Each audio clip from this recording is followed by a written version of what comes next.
होडल के राजकीय वरिष्ठ माध्यमिक विद्यालय के प्रांगण में 75वां गणतंत्र दिवस मनाया गया और इस गणतंत्र दिवस के मौके पर तिरंगा फहराने के लिए फरीदाबाद के विधायक नरेंद्र गुप्ता पहुंचे, लेकिन राष्ट्रीय ध्वज फहराने के बाद तिरंगे को सलामी नहीं दी। राष्ट्रीय ध्वज को सलामी नहीं देने पर शहर में चर्चा का विषय बना हुआ है। विधायक ने कहा कि वो सलामी देना भूल गए। शहर के राजकीय मॉडल सीनियर सेकेंडरी स्कूल विद्यालय में उपमंडल स्तर पर 75वां गणतंत्र दिवस कार्यक्रम हर्षोल्लास व धूमधाम से मनाया गया। कार्यक्रम में मुख्य अतिथि के तौर पर फरीदाबाद के भाजपा के विधायक नरेंद्र गुप्ता मौजूद रहे। कार्यक्रम में मुख्य अतिथि ने ध्वजारोहण तो किया, लेकिन राष्ट्रीय ध्वज को सलामी नहीं दी। मुख्य अतिथि विधायक गुप्ता द्वारा राष्ट्र ध्वज को सलामी न देने को लेकर शहर में चर्चा का विषय बन गया है। तिरंगे को सलामी नहीं देने को लेकर लोगों में रोष बन गया है। वहीं पूर्व मंत्री करण सिंह दलाल ने राष्ट्रीय ध्वज को सलामी न देने को विधायक की गलती को निंदनीय बताया। उन्होंने कहा कि राम मंदिर निर्माण को भुनाने के चक्कर में भाजपा नेता तिरंगे का सम्मान करना भी भूल रहे हैं। होडल के राजकीय मॉडल सांस्कृतिक वरिष्ठ माध्यमिक विद्यालय प्रांगण में आयोजित 75वें गणतंत्र दिवस समारोह में फरीदाबाद के विधायक नरेंद्र गुप्ता ने राष्ट्रीय ध्वज तिरंगा फहराने के बाद सलामी नहीं दी थी और सावधान अवस्था में खड़े रहे। तिरंगे को सलामी न देने का मामला लोगों में चर्चा का विषय बन गया। लोगों में विधायक के खिलाफ रोष व्याप्त हो गया।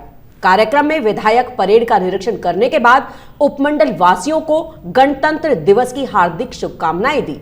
कार्यक्रम में विधायक ने परेड का निरीक्षण करने के उपरांत उपमंडल वासियों को गणतंत्र दिवस की हार्दिक शुभकामनाएं दी।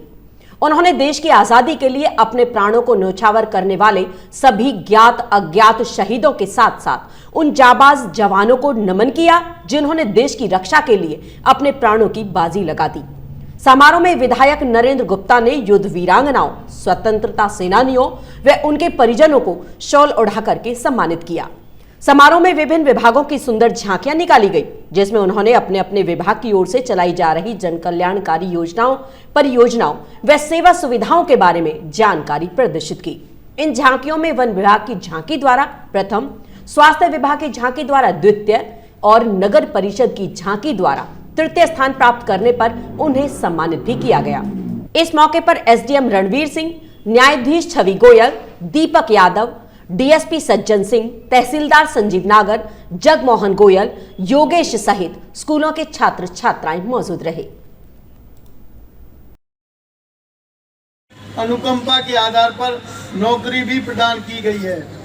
भाइयों बहनों, सुशासन से सेवा के संकल्प के साथ जनसेवा का दायित्व संभालने वाली वर्तमान सरकार ने प्रधानमंत्री श्री नरेंद्र मोदी जी के सबका साथ सबका विकास और हरियाणा एक हरियाणवी एक के मूल मंत्र पर चलते हुए समस्त हरियाणा और प्रत्येक हरियाणवी की तरक्की और उत्थान के लिए निरंतर कार्य किया है। वर्ष 2024 को संकल्प से परिणाम वर्ष के रूप में मनाया जा रहा है। गीता के कर्म के संदेश की इस पावन हरि की भूमि के इतिहास में धार्मिक असहिष्णुता और हिंसा का कोई स्थान नहीं रहा है। इसी के अनुरूप हम प्रदेश में प्रेम, प्यार और भाईचारे की बयार बहाने के लिए निरंतर काम कर रहे हैं। साथियों, हमारा प्रदेश हरियाणा सद्भाव, सौहार्द, समान विकास, समरसता के साथ साथ उन बदलावों का भी साक्षी रहा है जिनसे हर आदमी का जीवन सरल, सुगम, सुरक्षित हुआ है। हमने जनसेवा और जनता के बीच दीवार बन चुकी व्यवस्था को हमारी सरकार ने न केवल बदलने का काम किया है, बल्कि ऐसी व्यवस्था देने का प्रयास किया है जिससे जन जन को योजनाओं और सेवाओं का लाभ सलग तरीके से प्राप्त हो सके।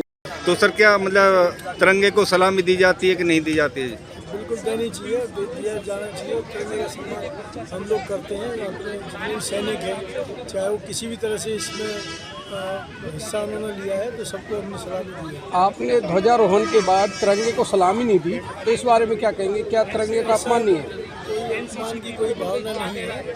उस समय क्षणिक बात थी कि झंडे को जब हमने उस समय लेना चाहिए था निश्चित रूप से।